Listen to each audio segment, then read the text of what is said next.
రఫీ గారు, మీరు మీ పార్ట్నర్ పార్టీగా ఉన్న జనసేన కావచ్చు, రేపొద్దున కలుస్తుంది అనుకుంటున్న భారతీయ జనతా పార్టీ, లేకపోతే సరే అది పక్కన పెడతాం. ఈవెన్ జనసేన అధినేత పవన్ కళ్యాణ్ గారు కూడా రాజధాని ప్రాంతంలో భూములు తీసుకున్న అంశానికి సంబంధించి చాలా అభ్యంతరాలు రేజ్ చేశారు. అసైన్ భూములకు సంబంధించిన అంశాలను రేజ్ చేశారు. అక్కడ పట్టాలకు సంబంధించి ఎంత ల్యాండ్ ఏంటి ఇవ్వాలి ఏంటి అనే దానిపైన కొన్ని అభ్యంతరాలను వ్యక్తం చేశారు. వీటన్నిటిని కూడా అడ్రస్ చేయాల్సిన అవసరం తెలుగుదేశం పార్టీకి ఉంటుంది కదా. అభివృద్ధి చేస్తాం, మొత్తం దాన్ని ఏదో కట్టేస్తామని కాకుండా వాటిని ఎలా అడ్రస్ చేస్తారనేది కూడా ప్రజలకు చెప్పాల్సిన అవసరం ఉంటుంది కదా. రేపు ప్రభుత్వంలో జనసేన కూడా భాగస్వామిగా ఉంటుంది. అవునా? కాబట్టి నారా లోకేష్ గారు ఎక్కడ చెప్పడం విన్నా నేను, ప్రభుత్వంలో భాగస్వామిగా ఉంటుందంటే మా పాలిట్ బ్యూరో నాయకత్వం అందరం కూర్చొని డెసిషన్ తీసుకుంటామని చెప్పారు. మీరు టక్కున అనేశారు. ముఖ్యమంత్రి వరకు కాదు, ఉప ముఖ్యమంత్రి కూడా ఈవెన్ పార్టీ కూడా చెప్పారు. మంత్రులు ఇస్తారు సార్. చంద్రబాబు నాయుడు గారు నిన్న కూడా చెప్పారు, తెలుగుదేశం జనసేన సంకీర్ణ ప్రభుత్వం వస్తుందని చెప్పారు. అంటే భాగస్వామి ఉన్నట్ట కదా. సంకీర్ణం అంటే అంతేగా కదా. నేను నారా లోకేష్ గారి కామెంట్ దృష్టి తీసుకొస్తున్నా. నేను చంద్రబాబు నాయుడు గారు చెప్పింది నేను చెప్తున్నా. ఆయన అనేక చోట్ల అల్టిమేట్ గా చంద్రబాబు నాయుడు గారే తీసుకోవాలి కాబట్టి అది తీసుకుందాం. ఓకే.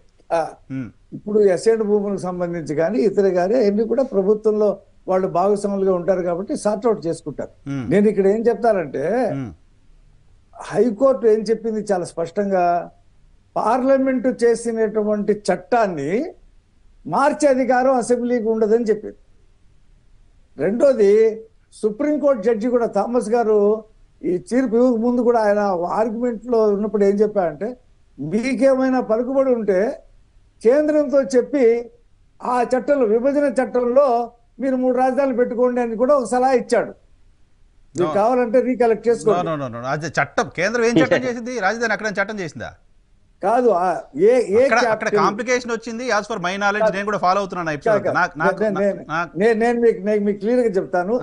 ఏ క్యాపిటల్ అంటే ఒక క్యాపిటల్ అనే మాట కూడా థామస్ గారు చాలా క్లియర్ కట్ గా ఎస్టాబ్లిష్ చేసి మాట్లాడాడు. అదే సమయంలో సుప్రీంకోర్టు చెప్పింది రాష్ట్ర ప్రభుత్వానికి ఆ విచక్షణ ఉంటుంది. కేంద్ర ప్రభుత్వం చాలా సార్లు చెప్పింది కదా, రాజధాని ఎక్కడ ఉండాలి, ఎన్ని ఉండాలి అనేది రాష్ట్ర ప్రభుత్వానికి సంబంధించిన విచక్షణ అని. రాష్ట్ర ప్రభుత్వం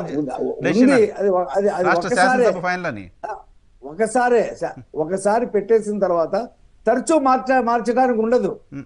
మార్చడం వేరు, విభజన వేరు. మార్చలేదు కదా. ఇప్పుడు అమరావతి రాజధానిగా ఉంటుంది, శాసన రాజధానిగా. అవునండి, దాంతో పాటు ఉంటుందండి. అప్పుడు మార్చడం ఎందుకు అవుతుంది? మరి ఎందుకు అసెంబ్లీలో బిల్ వెనక్కి తీసుకున్నాడు?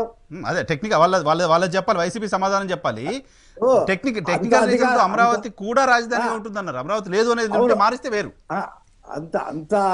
అంత అవగాహన, అంత అధికారాలు ఉంటే ఆ బిల్లు ఎందుకు వెనక్కి తీసుకోవాలి సార్? హైకోర్టు తీర్పు మీద సుప్రీంకోర్టుకి వెళ్ళారు.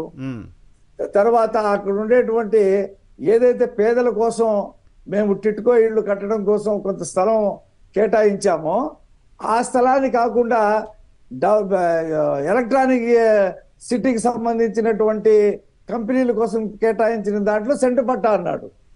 దాన్ని హైకోర్టు రాష్ట్ర ప్రభుత్వ నిర్ణయాన్ని కొట్టేసింది. సుప్రీంకోర్టుకి వెళ్ళారు. సుప్రీంకోర్టు కూడా రిజెక్ట్ చేసింది. మళ్ళీ వెళ్ళారు, ఫుల్ బెంచ్ ఏదో అడిగారు, అది కూడా పెండింగ్ లోనే ఉంది. మొత్తంగా రాజధాని కేసు ఏప్రిల్కి వెళ్ళింది. మార్చిలోనూ ఏప్రిల్ 1 వేరు సార్. ఇళ్ల స్థలాలు వేరు కదా రఫీ గారు. ఇళ్ల స్థలాలు ఏంటి, కోర్టు ఇచ్చేయమన్నది. స్థలాలు ఇవ్వడానికి వరకు ఓకే కోర్టు. ఆ స్థలంలో ఇల్లు కడుతున్నారు, subject to the correction, final judgement base చేసుకుని ఇళ్ల పట్టాలు ఇవ్వమని చెప్పింది. పట్టాలు ఇచ్చారు. ఇచ్చిన తర్వాత నిర్మాణాలు చేస్తున్న సమయంలో కోర్టు అబ్జెక్షన్ చెప్పింది. కానీ ఇళ్ల పట్టాలు ఎక్కడ అబ్జెక్షన్ చెప్పాల? తప్పు కదా. ఇప్పుడు దాని మీద రైతులు వెళ్ళినట్లు ఏముంది? ఆల్రెడీ పేదలకు ఇవ్వడానికి, టిట్కో ఇళ్ళు కట్టడానికి కొంత స్థలం ఇచ్చారు. 5% భూముల్లో వాళ్ళకి నివాసం ఇస్తున్నారు. అక్కడ పనిచేసే వాళ్ళకి ఆల్రెడీ కట్టినటువంటి టిట్కో ఇళ్ళను చూపించారు. పేదలు లేకుండా రాజధాని కట్టేటువంటి ఇదేం లేదు. దేనికి సంబంధించి దానికి ఆ మాస్టర్ ప్లాన్ లో చూపించడం. మీకు సంబంధం లేదు కదా. తెలుగుదేశం పార్టీ ఎక్కడ ఇన్వాల్వ్ అవ్వాలి? ఎవరో పిటిషన్ వేశారు, మీరు ఎందుకు దాన్ని చేసుకోవాలి? మీరు తెలుగుదేశం పార్టీ ఏం పిటిషన్ వేయలేదండి. తెలుగుదేశం పార్టీ ఏం పిటిషన్ వేయలేదు, ఎవరో వేశారు. ఏమండి, అమరావతిలో స్థలాలు తీసుకోకుండా ఉండటానికి, అక్కడ చేయటానికి వైసీపీ జగన్మోహన్ రెడ్డి గారు ఎన్ని పిటిషన్లు వేశాడు, గ్రీన్ ట్రిబ్యునల్ లో ఎన్ని వేశాడు? అంటే ఆయన సమర్థించినట్టు కాదు సార్, చెప్తున్నా, సబ్జెక్ట్ చెప్తున్నా మీకు. అంటే తెలుగుదేశం పార్టీగా మీరు అది చేయలేదు, వేశారు. నే- ఇన్ఫాక్ట్ నే- ఇంకో ఇష్యూ ఏంటంటే శ్రవణ్ గారు ఎక్కడ నేను మాట్లాడారు వేసా. నేను వేశారని నేను చెప్పలా. చెప్పాలి మీ పార్టీ లైన్ కూడా చెప్పట్లా మీరు. సుప్రీంకోర్టులో జరిగినటువంటి అంశం చెప్తున్నా.